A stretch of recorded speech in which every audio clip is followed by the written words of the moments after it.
എല്ലാ ഉദ്യോഗാർത്ഥികൾക്കും പുതിയൊരു ക്ലാസ്സിലേക്ക് സ്വാഗതം. കമ്പനി ബോർഡ് LGS ആണോ ലക്ഷ്യം എങ്കിൽ അത് പ്രിലിംസ് ആയിക്കോട്ടെ മെയിൻസ് ആയിക്കോട്ടെ അതിനു വേണ്ടിയിട്ടുള്ള ന്യൂ SSCRT അടിസ്ഥാനമാക്കിയിട്ടുള്ള ഷോർട്ട് ഏരിയ ക്ലാസ്സിലേക്ക് എല്ലാ കൂട്ടുകാർക്കും സ്വാഗതം. ഇന്ന് നമ്മുടെ രണ്ടാമത്തെ ക്ലാസ്സിലേക്ക് കിടക്കാം. അതിൽ ഫസ്റ്റ് ക്വസ്റ്റ്യൻ നോക്കുക. ദേശീയത വളർത്തുന്നതിൽ പാശ്ചാത്യ വിദ്യാഭ്യാസം വഹിച്ച പങ്ക്. ഇതൊക്കെ പുതിയ SSCRTയിലാണ് കിടക്കുന്ന പോയിന്റുകളാണ്, ശ്രദ്ധിക്കണം. ദേശീയത വളർത്തുന്നതിൽ പാശ്ചാത്യ വിദ്യാഭ്യാസം വഹിച്ച പങ്ക്. 19ാം നൂറ്റാണ്ടിൽ ബ്രിട്ടീഷുകാർ നടപ്പിലാക്കിയ പാശ്ചാത്യ വിദ്യാഭ്യാസത്തിലൂടെ ജനാധിപത്യം, സ്വാതന്ത്ര്യം, സമത്വം, തുല്യ നീതി തുടങ്ങിയ ആശയങ്ങളെ കുറിച്ച് അവബോധവരായി മാറി. കാരണം പാശ്ചാത്യ വിദ്യാഭ്യാസം പറഞ്ഞാൽ ഇംഗ്ലീഷ് വിദ്യാഭ്യാസം എങ്ങനെയാണ് ദേശീയത വളർത്തുന്നതിൽ വഹിച്ച പങ്ക് എന്നാണ് ചോദ്യം. അപ്പൊ ഈ ബ്രിട്ടീഷുകാർ നടപ്പിലാക്കിയ പാശ്ചാത്യ വിദ്യാഭ്യാസത്തിലൂടെ എന്തൊക്കെയാണ്? ജനാധിപത്യവും, സ്വാതന്ത്ര്യവും, സമത്വവും, തുല്യനീതി തുടങ്ങിയ ആശയങ്ങളെ കുറിച്ച് അവബോധവരാകാൻ കഴിഞ്ഞു. 2, വിദ്യാഭ്യാസം നേടിയവർ ചിന്തിച്ചു, എന്തുകൊണ്ടാണ് നമ്മുടെ രാജ്യം ബ്രിട്ടീഷുകാരുടെ ആധിപത്യത്തിന് കീഴിലായത് എന്ന് ചിന്തിക്കാൻ തുടങ്ങി. 2, ആശയമാറ്റത്തിനുള്ള പുതുഭാഷയായിട്ട് ഇംഗ്ലീഷ് മാറി. അതായത് പരസ്പരം കോൺവെർസേഷനുള്ള ഒരു ഭാഷയായിട്ട് ഏത് മാറി? ഇംഗ്ലീഷ് മാറി. സാമ്പത്തിക സാമൂഹ്യ പോരായ്മകൾ തിരിച്ചറിയാൻ പാശ്ചാത്യ വിദ്യാഭ്യാസം സഹായിച്ചു. അപ്പൊ പാശ്ചാത്യ വിദ്യാഭ്യാസം കൊണ്ട് നമ്മുടെ ദേശീയത വളർത്തുന്നതിൽ, ഇന്ത്യയിലെ ദേശീയത വളർത്തുന്നതിൽ എന്തൊക്കെ സ്വാധീനങ്ങളാണ് ചെലുത്തിയത് എന്ന് നമ്മൾ മനസ്സിലാക്കി. ഇനി ദേശീയത പ്രചരിപ്പിക്കുന്നതിൽ സാഹിത്യം വഹിച്ച പങ്ക് എന്താണ്? ഇന്ത്യയിലെ ദേശീയത പ്രചരിപ്പിക്കുന്നതിൽ സാഹിത്യ മേഖല, അതായത് ലിറ്ററേച്ചർ വഹിച്ച പങ്ക്. 1, ഇങ്ങനെയൊക്കെ ചോദ്യം വന്ന് എന്ത് ചെയ്യും? പഠിക്കണം അല്ലെ? ബ്രിട്ടീഷുകാർക്കെതിരെയുള്ള പ്രതിഷേധം സാഹിത്യത്തിൽ അലയടിച്ചു. നേരിട്ടല്ല, ബുക്കുകളിലൂടെ അല്ലെ? ബ്രിട്ടീഷുകാർക്കെതിരെയുള്ള പ്രതിഷേധം സാഹിത്യത്തിൽ അലയടിച്ചു.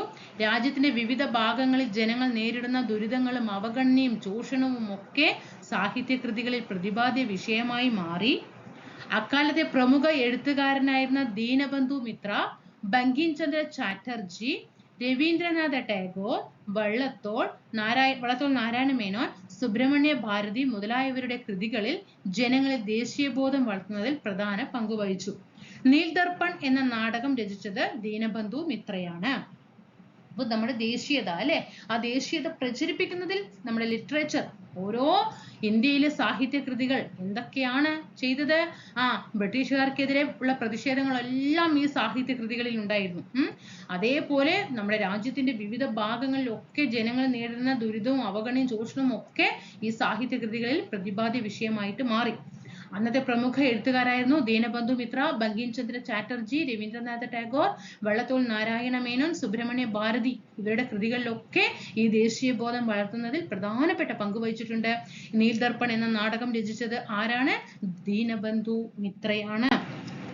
ഇനി പേർഷ്യൻ ഭാഷയിൽ മിറാത്തുൽ അക്ബർ, ബംഗാളി ഭാഷയിൽ സംഭാത് കൗമുദി എന്നീ പത്രങ്ങൾ പ്രസിദ്ധീകരിച്ചത് രാജാറാം മോഹൻ റോയ് ആണ്. പഠിച്ചു വെക്കണം. ഈ ഒരൊറ്റ ചോദ്യത്തിൽ 3 ക്വസ്റ്റ്യൻ PSC ചോദിച്ചിട്ടുണ്ട്. 3 ചോദ്യങ്ങൾ എന്തൊക്കെയാണ് ഇതിലൊന്നില്? മിറാത്തുൽ അക്ബർ ആരുടേതാണ് അല്ലെ? ആരുടേതാണ് മിറാത്തുൽ അക്ബർ എന്ന പത്രം? ആരുടേതാണ്? ഒന്നാമത്തെ ക്വസ്റ്റ്യൻ മിറാത്തുൽ അക്ബർ ആരുടേതാണ്? രാജാറാം മോഹൻ റോയ്. ഇനി രണ്ടാമത്തെ ക്വസ്റ്റ്യൻ, സംഭാത് കൗമുദി ആരുടേതാണ്? സംഭാത് കൗമുദി എന്ന പത്രം ആരുടേത്? രാജാറാം മോഹൻ റോയ്. 2 ചോദ്യങ്ങളായി. മൂന്നാമത്തെ ചോദ്യം, മിറാത്തുൽ അക്ബർ രചിച്ചത് ഏത് ഭാഷയിലാണ്? മിറാത്തുൽ അക്ബർ ഏത് ഭാഷയിലാണ്? പേർഷ്യൻ ഭാഷയിൽ. 4ാമത്തെ ക്വസ്റ്റ്യൻ, സംഭാത് കൗമുദി ഏതു ഭാഷയിലാണ്? ബംഗാളി ഭാഷയിലാണ്. വീണ്ടും തിരിച്ചു ചോദ്യം, നമ്മൾ കഴിഞ്ഞ ക്വസ്റ്റ്യൻ പേപ്പറിൽ കണ്ടതാണ്. രാജാറാം മോഹൻ റോയ് ബംഗാളി ഭാഷയിൽ പ്രസിദ്ധീകരിച്ച പത്രം ഏത്? സംഭാത് കൗമുദി. കണ്ടോ എത്ര ക്വസ്റ്റ്യൻ? 5 ക്വസ്റ്റ്യൻ കണ്ടോ.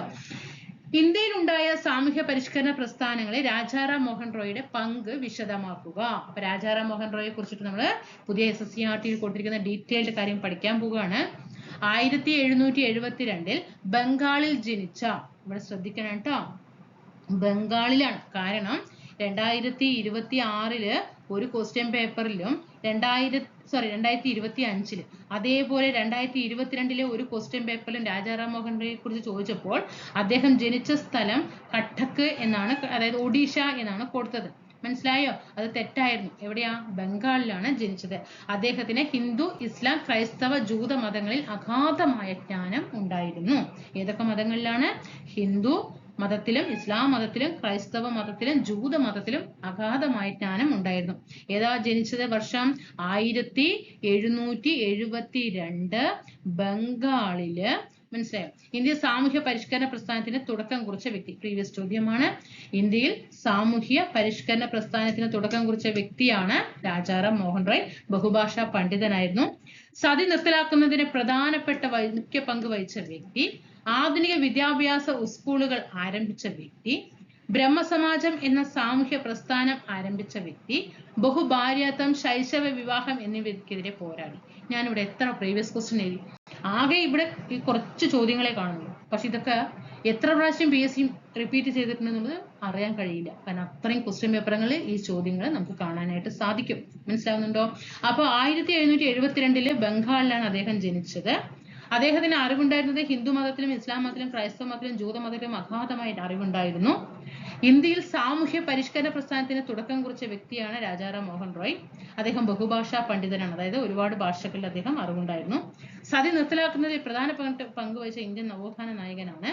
ആധുനിക വിദ്യാഭ്യാസ സ്കൂളുകൾ സ്ഥാപിച്ചത് അദ്ദേഹമാണ്. ബ്രഹ്മസമാജം എന്ന സാമൂഹ്യ പ്രസ്ഥാനം, ബഹുഭാര്യാത്വം, ശൈശവ വിവാഹം എന്നിവയ്ക്കെതിരെ പോരാടിയത്. അടുത്തത് നമുക്ക് ജ്യോതിറാവു ഫുലെയെ കുറിച്ച് നോക്കാം. സത്യശോധക് സമാജം എന്ന സംഘടനയ്ക്ക് രൂപം നൽകി. ആരാണ്? ജ്യോതിറാവു ഫുലെ. സത്യശോധക് സമാജം എന്ന സംഘടനയ്ക്ക് രൂപം നൽകിയത് ജ്യോതിറാവു ഫുലെയാണ്. വിധവ പുനർവിവാഹം, വിധവകളുടെ മക്കൾക്ക് സംരക്ഷണം എന്നിവയ്ക്ക് ഈ സംഘടന പ്രവർത്തിച്ചു. ദളിതർക്കും സ്ത്രീകൾക്കുമായിട്ട് വിദ്യാഭ്യാസ സ്ഥാപനങ്ങൾ ആരംഭിച്ചു. മഹാത്മാ എന്ന് ജനങ്ങൾ വിശേഷിപ്പിച്ചു. അപ്പൊ നാളെ ചോദ്യം വരികയാണെങ്കിൽ മഹാത്മാ എന്ന് ജനങ്ങൾ വിശേഷിപ്പിച്ച നവോത്ഥാന നേതാവ് ആരെ എന്ന് ചോദിച്ചാൽ ജ്യോതിറാവു ഫുലെ. അപ്പൊ എങ്ങനെ പഠിക്കണം? മഹാത്മാ ജ്യോതിറാവു ഫുലെ എന്നും അങ്ങനെ തന്നെ പഠിക്കുക കേട്ടോ. ചിലപ്പോ നാളെ വേറൊരു ഓപ്ഷൻ കാണുമ്പോൾ ഏതാണ് മഹാത്മാ എന്ന് തെറ്റാൻ പാടില്ല. മഹാത്മാ ജ്യോതിറാവു ഫുലെ, മഹാത്മാ ജ്യോതിറാവു ഫുലെ എന്ന് തന്നെ പഠിക്കുക കേട്ടോ. സത്യശോധക് സമാജാരുടേതാണ്, മഹാത്മാ ജ്യോതിറാവു ഫുലെയുടേതാണ്. വിധവ പുനർവിവാഹം, വിധവകൾക്ക് പുനർവിവാഹം, വിധവകളുടെ മക്കൾക്ക് സംരക്ഷണം എന്നിവയ്ക്ക് വേണ്ടിയിട്ടാണ് ഈ സംഘടന പ്രവർത്തിച്ചത്. ദളിതർക്കും സ്ത്രീകൾക്കുമായിട്ടൊക്കെ വിദ്യാഭ്യാസ സ്ഥാപനങ്ങൾ ആരംഭിച്ചു കേട്ടോ. സാമൂഹ്യ പരിഷ്കരണ രംഗത്ത് ഇനി പണ്ഡിത രമാബായിയുടെ സംഭവം. അപ്പൊ നമ്മൾ രാജാറാം മോഹൻ റോയ് നോക്കി, ജ്യോതിറാവു ഫുലെ നോക്കി, ഇനി പണ്ഡിത രമാബായി. വിവാഹത്തിനെതിരെ നിലകൊള്ളുകയും വിധവകളുടെയും പെൺകുട്ടികളുടെയും വിദ്യാഭ്യാസത്തിന് വേണ്ടി പ്രവർത്തിക്കുകയും ചെയ്ത വ്യക്തിയാണ്. വിവാഹത്തിനെതിരെ, വിവാഹം വേണ്ട എന്നാണ് പണ്ഡിത രമാബായി നിരവധി സ്കൂളുകൾ ആരംഭിച്ചത്. ആര്യ മഹിളാ സമാജം എന്ന സംഘടന ആരുടേതാണ്? പണ്ഡിത രമാബായി. ആര്യ മഹിളാ സമാജം, പണ്ഡിത രമാബായി. വിധവകളുടെ പുനരധിവാസത്തിനായിട്ട് ശാരദാ സദനം, തൊഴിൽ പരിശീലനത്തിനായി മുക്തി മിഷൻ എന്നീ സംഘടനകൾ അല്ലെ. അപ്പൊ ശാരദാ സദൻ ആരുടേതാണ്? പ്രീവിയസ് ചോദ്യമാണ്. ശാരദാ സദൻ ആരുടേതാണ്? പണ്ഡിത രമാബായിയുടേതാണ്. അവര് തൊഴിൽ പരിശീലനത്തിനായിട്ട് ആരംഭിച്ചതാണ് മുക്തി മിഷൻ കേട്ടോ. മുക്തി മിഷൻ. അപ്പൊ അവിടെ കംപ്ലീറ്റ്. ഇനി ഹോം റൂൾ പ്രസ്ഥാനത്തെ കുറിച്ചിട്ട് നമുക്ക് പഠിക്കാം. അപ്പൊ ഇത്രയും കാര്യങ്ങൾ ഹോം റൂൾ പ്രസ്ഥാനം പഠിക്കണം. ഇതെല്ലാം പ്രീവിയസ് ചോദ്യങ്ങളാണ്. 1914 ആരംഭിച്ച ഒന്നാം ലോകത്തിന്റെ കാലത്ത് രാഷ്ട്രീയ പ്രവർത്തനങ്ങൾ വീണ്ടും സജീവമായി. ഒന്നാം ലോകത്തിന്റെ കാലം പറയുമ്പോൾ ഒന്നാം ലോക മഹായുദ്ധം 1914 തുടങ്ങുന്നത്. എപ്പോഴാണ് അവസാനിച്ചത്? 1918. 1914 ആരംഭിച്ച ഒന്നാം ലോകത്തിന്റെ കാലത്ത് രാഷ്ട്രീയ പ്രവർത്തനങ്ങൾ വീണ്ടും സജീവമായി. ഇതിന് നേതൃത്വം നൽകിയത് ആനി ബസന്റും ബാലഗംഗാധര തിലകന്റെയും നേതൃത്വത്തിൽ ആയിരുന്നു. ആരംഭിച്ച ഒരു പ്രസ്ഥാനമാണ് ഇത് ഹോം റൂൾ ലീഗ് എന്ന് പറയുന്നത്. അപ്പൊ ഹോം റൂൾ ലീഗ് ആരൊക്കെയാണ്? ആനി ബസന്റും ബാലഗംഗാധര തിലകനും. ഇവർക്ക് നഗരങ്ങളിലും ഗ്രാമങ്ങളിലും ഒക്കെ ജനപിന്തുണ കിട്ടി. ഹോം റൂൾ അല്ലെങ്കിൽ അതിന്റെ അർത്ഥം എന്താ? സ്വയം ഭരണം എന്നായിരുന്നു ഈ സംഘടനയുടെ ലക്ഷ്യം. ആനി ബസന്റും ബാലഗംഗാധര തിലകനും രാജ്യത്തുടനീളം സഞ്ചരിക്കുകയും ഹോം റൂൾ പ്രസ്ഥാനത്തിന്റെ ശാഖകൾ സ്ഥാപിക്കുകയും ചെയ്തു. പിന്നീട് ബ്രിട്ടീഷുകാർ ആനി ബസന്റിനെ തടവിലാക്കി. അപ്പൊ 1914 ഒന്നാം ലോക മഹായുദ്ധത്തിന്റെ കാലത്താണ് രാഷ്ട്രീയ പ്രവർത്തനങ്ങൾ സജീവമാകുന്നത്. അതിന് നേതൃത്വം നൽകിയത് ആനി ബസന്റും ബാലഗംഗാധര തിലകനുമായിരുന്നു. അങ്ങനെ ഇവരുടെ നേതൃത്വത്തിലാണ് ഹോം റൂൾ ലീഗ് തുടങ്ങുന്നത്. നഗരങ്ങളിലും പട്ടണങ്ങളിലും ഒക്കെ ഇവർക്ക് വലിയ ജനപിന്തുണ ഉണ്ടായിരുന്നു. ഹോം റൂൾ അല്ലെങ്കിൽ അതിന്റെ അർത്ഥം സ്വയം ഭരണം എന്നാണ്. അതായത് അതാണ് ആ സംഘടനയുടെ ലക്ഷ്യം എന്ന് പറയുന്നത്. ആനി ബസന്റും തിലകനും രാജ്യത്തുടനീളം സഞ്ചരിച്ച് ഹോം റൂൾ പ്രസ്ഥാനത്തിന്റെ ശാഖകളൊക്കെ സ്ഥാപിച്ചു. പിന്നീട് നമ്മുടെ ആനി ബസന്റിനെ തടവിലാക്കുകയാണ് ചെയ്യുന്നത്. ഇനി സാമൂഹ്യ പരിഷ്കരണ പ്രസ്ഥാനങ്ങൾ നോക്കാം. ഇതെല്ലാം ഈ കാണുന്നത് മുഴുവൻ ഒരുപാട് തവണ റിപ്പീറ്റ് ചെയ്ത ക്വസ്റ്റ്യൻസ് ആണ്. പ്രാർത്ഥനാ സമാജം ആരുടേതാണ്? ആത്മാറാം പാണ്ഡുരംഗ്. പ്രാർത്ഥനാ സമാജം ആത്മാറാം പാണ്ഡുരംഗ്. അലിഗഡ് പ്രസ്ഥാനം sir Syed Ahmed Khan. Theosophical society സ്ഥാപിച്ചത് madam Blavatsky and colonel Olcott ആണ്. രാമകൃഷ്ണ മിഷൻ സ്ഥാപിച്ചത് സ്വാമി വിവേകാനന്ദൻ. ഹിതകാരിണി സമാജം വീരേശലിംഗം പന്തലു. സ്വാഭിമാന പ്രസ്ഥാനം EV രാമസ്വാമി നായ്ക്കർ. ശ്രീനാരായണ ധർമ്മ പരിപാലന യോഗം SNDP ശ്രീനാരായണ ഗുരു. സാധുജന പരിപാലന സംഘം അയ്യങ്കാളി. എന്തൊക്കെയാണ് നമ്മൾ പഠിച്ചത്? പ്രാർത്ഥനാ സമാജം അല്ലെ, ആത്മാവിൽ തൊട്ട് നമ്മൾ പ്രാർത്ഥിക്കണം അല്ലെ. പ്രാർത്ഥിക്കുമ്പോ എങ്ങനെ വേണം? ആത്മാവിൽ തൊട്ട് പ്രാർത്ഥിക്കണം അല്ലെ. പ്രാർത്ഥനാ സമാജം ആത്മാറാം പാണ്ഡുരംഗ്. അലിഗഡ് പ്രസ്ഥാനം sir Syed Ahmad Khan. Theosophical society madam Blavatsky and colonel Olcott. പിന്നെ രാമകൃഷ്ണ മിഷൻ സ്വാമി വിവേകാനന്ദൻ. ഹിതകാരിണി സമാജം വീരേശലിംഗം പന്തലു. സ്വാഭിമാന പ്രസ്ഥാനം EV രാമസ്വാമി നായ്ക്കർ അല്ലെ. വൈക്കം ഹീറോ എന്നറിയപ്പെടുന്നത് ആരാ? EV രാമസ്വാമി നായ്ക്കറാണ്. ശ്രീനാരായണ ധർമ്മ പരിപാലന യോഗം ശ്രീനാരായണ ഗുരുവാണ്. സാധുജന പരിപാലന സംഘം അയ്യങ്കാളിയാണ്. ഇനി ഇന്ത്യൻ സ്വാതന്ത്ര്യ സമരത്തിൽ സ്വദേശി പ്രസ്ഥാനം. ഇന്ത്യൻ സ്വാതന്ത്ര്യ സമരത്തിൽ സ്വദേശി പ്രസ്ഥാനത്തെ കുറിച്ചിട്ട് ഒരു തയ്യാറാക്കാനാണ് പറയുന്നത്. അപ്പോൾ സ്വദേശി പ്രസ്ഥാനം നമ്മൾ നന്നായിട്ട് പഠിക്കണം കേട്ടോ. 1905 സ്വദേശി പ്രസ്ഥാനം PSCക്ക് ഇഷ്ടപ്പെട്ട ഒരു ഏരിയ ആണ്, പഠിച്ചു വെക്കുക. 1905 നടന്ന ബംഗാൾ വിഭജനത്തിന് എതിരായി നടന്ന പ്രതിഷേധമാണ് സ്വദേശി പ്രസ്ഥാനം. നമുക്കറിയാം 1905 കേഴ്സൺ പ്രഭുവാണ് എന്ത് ചെയ്യുന്നത്? ബംഗാൾ വിഭജിക്കണം എന്ന ആശയവുമായിട്ട് വരുന്നത്. എന്നാൽ 1911 എന്ത് ചെയ്തിട്ടുണ്ട്? ഹാർഡിഞ്ച് പ്രഭു എന്ത് ചെയ്തു? ആ ബംഗാൾ വിഭജനം റദ്ദാക്കിയിട്ടുണ്ടായിരുന്നു. കാരണം വെറുതെ റദ്ദാക്കിയെന്നല്ല, ഒരുപാട് അതിന്റെ പിന്നിലുള്ള പ്രവർത്തനം കൊണ്ട് തന്നെയാണ് ബംഗാളിനെ വിഭജിക്കാതിരുന്നത്. എന്നാൽ 1905 നടന്ന ബംഗാൾ വിഭജനത്തിന് എതിരായിട്ട് നടന്ന ഒരു പ്രക്ഷോഭമാണ് സ്വദേശി പ്രസ്ഥാനം. 1900 സ്വദേശി പ്രസ്ഥാനം എന്നറിയപ്പെടുന്നത്. ഇന്ത്യൻ വസ്തുക്കളുടെ ഉപയോഗവും ബ്രിട്ടീഷ് വസ്തുക്കളുടെ ബഹിഷ്കരണവുമായിരുന്നു ഈ പ്രസ്ഥാനത്തിന്റെ പ്രധാന സമരരീതി. ആ വാക്കിൽ തന്നെ ഉണ്ടല്ലേ സ്വദേശി. നമ്മുടെ സ്വന്തം രാജ്യത്ത് ഉള്ളത് മാത്രം ഉപയോഗിക്കുക, ബ്രിട്ടീഷ് സാധനങ്ങളെല്ലാം എന്ത് ചെയ്യുക? ബഹിഷ്കരിക്കുക. സ്വാശ്രയം എന്നായിരുന്നു സ്വദേശി പ്രസ്ഥാനത്തിന്റെ പ്രധാനപ്പെട്ട ആശ്രയം. അതായത് മറ്റുള്ളവരെ ആശ്രയിക്കാതെ ഇരിക്കുക. ബ്രിട്ടീഷ് ഉൽപ്പന്നങ്ങൾ ബഹിഷ്കരിക്കുക. കച്ചവടത്തിലൂടെ സർക്കാരിന് ലഭിക്കുന്ന വരുമാനം ഇല്ലാതാക്കുകയായിരുന്നു ലക്ഷ്യം. ഇനി ഇന്ത്യൻ സ്വാതന്ത്ര്യ സമരത്തിൽ സ്വദേശി വ്യവസായ സ്ഥാപനങ്ങൾ ഏതെല്ലാമാണ്? ഇപ്പൊ നമ്മൾ പറഞ്ഞില്ലേ സ്വദേശി പ്രസ്ഥാനത്തിന്റെ ഭാഗമായിട്ട് സ്വാശ്രയത്വം എന്ന ആശയം കൊണ്ടുവന്നു പറഞ്ഞു. സ്വാശ്രയത്വം പറഞ്ഞാൽ മനസ്സിൽ വെറുതെ പറഞ്ഞാൽ മതിയോ? ഇല്ല, അതിനുവേണ്ടി കൊണ്ടുവരല്ല. അപ്പൊ അതിനു വേണ്ടി കൊണ്ടുവന്നത് എന്തൊക്കെയായിരുന്നു? ആ പ്രസ്ഥാനത്തിന്റെ ഭാഗമായി ആരംഭിച്ചത് നിരവധി തുണിമില്ലുകൾ കേട്ടോ. നിരവധി തുണിമില്ലുകൾ ആരംഭിച്ചു, സോപ്പ് നിർമ്മാണശാലകൾ ആരംഭിച്ചു, തീപ്പെട്ടി ഫാക്ടറികള്, കൈത്തറി സ്ഥാപനങ്ങള്, ദേശീയ ബാങ്കുകള്, ഇൻഷുറൻസ് കമ്പനികളൊക്കെ സ്വദേശി പ്രസ്ഥാനത്തിന്റെ ഭാഗമായിട്ട് ആരംഭിച്ചു.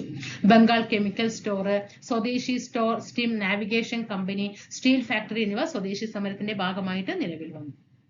ഇനി ഇന്ത്യൻ സ്വാതന്ത്ര്യ സമരത്തിൽ സ്വദേശി പ്രസ്ഥാനത്തിന്റെ സ്വാധീനം എന്തൊക്കെയാണ്? സ്വദേശി പ്രസ്ഥാനത്തിന്റെ സ്വാധീനങ്ങള്. സ്വാതന്ത്ര്യ സമര പ്രസ്ഥാനം ദേശീയ തലത്തിലേക്ക് വ്യാപിക്കാൻ ഇടവന്നു അല്ലെ. അങ്ങനെ സ്വാതന്ത്ര്യ സമര പ്രസ്ഥാനം എവിടേക്ക് വന്നു? മൊത്തം ഇന്ത്യയിലേക്ക് മൊത്തം വ്യാപിച്ചു. സ്വദേശി എന്ന പുതിയ സമരമാർഗം സംഭാവന ചെയ്തു. ദേശീയ സമരത്തെ സാധാരണക്കാരിലേക്ക് എത്തിച്ചു. ഇതൊക്കെ സ്വാതന്ത്ര്യ സമരത്തിലെ സ്വദേശി പ്രസ്ഥാനത്തിന്റെ സ്വാധീനങ്ങളാണ്. ഇനി കുറച്ച് വിപ്ലവ സംഘടനകളുണ്ട്, അതിലേക്ക് നേതൃത്വം നൽകിയത് ആരൊക്കെയാണ് എന്ന് പഠിക്കാം. All PYQ. അനുശീലൻ സമിതി. ആരാണ് അനുശീലൻ സമിതി? സചീന്ദ്രനാഥ് സന്യാലാണ്. അനുശീലൻ സമിതി എന്ന സംഘടനയ്ക്ക്, വിപ്ലവ സംഘടനയ്ക്ക് നേതൃത്വം നൽകിയത് സചീന്ദ്രനാഥ് സന്യാൽ. അനുശീലൻ സമിതി സചീന്ദ്രനാഥ് സന്യാൽ. ഭാരത് മാതാ അസോസിയേഷൻ നീലകണ്ഠ ബ്രഹ്മചാരി, വാഞ്ചി അയ്യർ, അജിത് സിംഗ് എന്നിവരാണ് ഭാരത് മാതാ അസോസിയേഷൻ ആരംഭിച്ചത്. അടുത്ത ചോദ്യങ്ങളാണ്. ഈ ക്വസ്റ്റ്യൻസ് ഒന്നും PSC ഇതുവരെ ചോദിച്ചിട്ടില്ല, കാരണം ഇതൊക്കെ പുതിയ SSCRT കിടക്കുന്നതാണ്. കയറി വരും. അപ്പൊ നല്ല ഇങ്ങനെ പഠിച്ച വ്യക്തികൾ എന്താവും? നല്ല റാങ്ക് വാങ്ങിക്കും.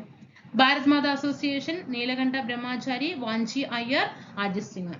യുഗാന്തർ പാർട്ടി ആരാ? രാജ് ബിഹാരി ബോസ്, ഖുദിറാം ബോസ്. ഗദ്ദാർ പാർട്ടി ലാലാ ഹർദയാൽ. ഇത് ചോദിച്ച ചോദ്യമാണ്, പ്രീവിയസ് ചോദ്യമാണ്. അനുശീലൻ സമിതി ആരാണ്? സചീന്ദ്രനാഥ് സന്യാൽ. ഭാരത് മാതാ അസോസിയേഷൻ നീലകണ്ഠ ബ്രഹ്മചാരി, വാഞ്ചി അയ്യർ, അജിത് സിംഗ്. യുഗാന്തർ പാർട്ടി ആരാ? Raj Bihari Bose and Khudiram Bose. Ghadar party Lala Hardayal. Indian national കോൺഗ്രസിന്റെ പ്രഖ്യാപിത ലക്ഷ്യങ്ങൾ എന്തൊക്കെയായിരുന്നു? ഇന്ത്യയുടെ വിവിധ ഭാഗങ്ങളിൽ രാഷ്ട്രീയ പ്രവർത്തകർക്കിടയിൽ സൗഹൃദ ബന്ധം വളർത്തുക, ചിലപ്പോൾ ചോദ്യങ്ങൾ വരും, ചിലപ്പോൾ എന്നല്ല ചോദ്യങ്ങൾ വരും. ഇന്ത്യൻ നാഷണൽ കോൺഗ്രസിന്റെ പ്രഖ്യാപിത ലക്ഷ്യങ്ങളിൽ താഴെ പറയുന്നവയിൽ തെറ്റായിട്ടുള്ള പ്രസ്താവന ഏത്? അപ്പൊ ചോദ്യം പഠിക്കണം. ഇന്ത്യയുടെ വിവിധ ഭാഗങ്ങളിൽ രാഷ്ട്രീയ പ്രവർത്തകർക്കിടയിൽ സൗഹൃദ ബന്ധം വളർത്തുക, ജാതിയുടെയോ മതത്തിന്റെയോ പ്രതിഷേധമോ വ്യത്യാസമോ ഇല്ലാതെ ദേശീയ ഐക്യബോധം വളർത്തി ഉറപ്പിക്കുക, പൊതു ആവശ്യങ്ങൾക്ക് രൂപം നൽകി അവ ബ്രിട്ടീഷ് ഗവൺമെന്റിന്റെ മുൻപിൽ അവതരിപ്പിക്കുക. ഇതൊക്കെ ആര് ചെയ്യണം? ഇന്ത്യൻ നാഷണൽ കോൺഗ്രസിന്റെ ലക്ഷ്യങ്ങൾ വരുന്നതാണ്. അതേപോലെ അഖിലേന്ത്യാ പരീക്ഷകൾക്ക് ഇന്ത്യയിൽ കേന്ദ്രങ്ങൾ അനുവദിക്കുക. ഓൾ ഇന്ത്യ സർവീസസ് ഒക്കെ വരുമ്പോൾ നമ്മുടെ ഇന്ത്യയിലും പരീക്ഷാ കേന്ദ്രങ്ങൾ അനുവദിക്കുക. ഇതൊക്കെ ഇന്ത്യൻ നാഷണൽ കോൺഗ്രസിന്റെ പ്രഖ്യാപിത ലക്ഷ്യങ്ങളാണ്. ഇന്ത്യയുടെ വന്ധ്യവയോധികൻ ആരാണ്? ദാദാഭായ് നവറോജി. ഇന്ത്യയുടെ വന്ധ്യവയോധികൻ ദാദാഭായ് നവറോജി. ലാൽ ബാൽ പാൽ എന്നറിയപ്പെടുന്നത് ആരൊക്കെയാണ്? ലാലാ ലജ്പത് റായി, ബാലഗംഗാധര തിലകൻ, ബിപിൻ ചന്ദ്രപാൽ. പ്രീവിയസ് ചോദ്യമാണ്. ഇനി പ്രധാനപ്പെട്ട വർഷങ്ങളും സംഭവങ്ങളൊക്കെ നമുക്ക് നോക്കാം. 1885 ഇന്ത്യൻ നാഷണൽ കോൺഗ്രസിന്റെ രൂപീകരണം. എപ്പോഴാണ്? 1885 ഇന്ത്യൻ നാഷണൽ കോൺഗ്രസിന്റെ രൂപീകരണം നടക്കുന്നത്. 1905 കേഴ്സൺ പ്രഭു ബംഗാൾ വിഭജിക്കുന്നത്. 1907 ഇന്ത്യൻ കോൺഗ്രസിന്റെ സൂററ്റ് വിഭജനം. ഇന്ത്യൻ കോൺഗ്രസിലെ സൂററ്റ് വിഭജനം നടക്കുന്നത് 1907. 1909 മിന്റോ മോർലി ഭരണ പരിഷ്കാരം നടക്കുന്നത്. 1916 ലക്നൌവിൽ മിതവാദികളും തീവ്ര ദേശീയവാദികളും എന്ത് ചെയ്യുന്നത്? ഐക്യപ്പെടുന്നത്, അതായത് ഒത്തുചേരുന്നത് കേട്ടോ. 1916 ലക്നൌവിൽ മിതവാദികളും തീവ്രവാദികളും ഒന്നിക്കുകയാണ് ചെയ്യുന്നത്. അപ്പൊ 1885 ഇന്ത്യൻ നാഷണൽ കോൺഗ്രസിന്റെ രൂപീകരണം. 1905 കേഴ്സൺ പ്രഭു ബംഗാൾ വിഭജിക്കാനുള്ള തീരുമാനമെടുക്കുന്നു. 11 ഖാലിദ് പ്രഭു അതിനെ ഇല്ലാതാക്കുന്നു. 1907 ഇന്ത്യൻ കോൺഗ്രസിന് സൂററ്റ് വിഭജനം നടക്കുന്നു. 9 മിന്റോ മോർലി ഭരണപരിഷ്കാരം. 16 ലക്നൌവിലാണ് മിതവാദികളും തീവ്രവാദികളും ഐക്യപ്പെടുന്നത്. ഓക്കെ ആണല്ലോ. അപ്പൊ അങ്ങനെ ഇന്ത്യൻ ദേശീയ പ്രസ്ഥാനവുമായിട്ട് ബന്ധപ്പെട്ടുള്ള ഷോർട്ട് ഏരിയ നമ്മൾ ഇന്നത്തെ ക്ലാസ്സിൽ ചർച്ച ചെയ്തു. ക്ലാസ്സിനെ കുറിച്ചുള്ള താഴെ അഭിപ്രായങ്ങൾ രേഖപ്പെടുത്തുക. ടെലിഗ്രാം ഗ്രൂപ്പിൽ ജോയിൻ ചെയ്യുക. ഓക്കെ, സബ്സ്ക്രൈബ് ചെയ്ത് ലൈക്ക് ചെയ്ത് ഷെയർ ഒക്കെ ചെയ്ത് പൂർവാധികം സപ്പോർട്ട് നിങ്ങളുടെ ഭാഗത്ത് നിന്ന് പ്രതീക്ഷിക്കുന്നു. നമുക്ക് അടുത്ത ക്ലാസ്സിൽ കാണാം.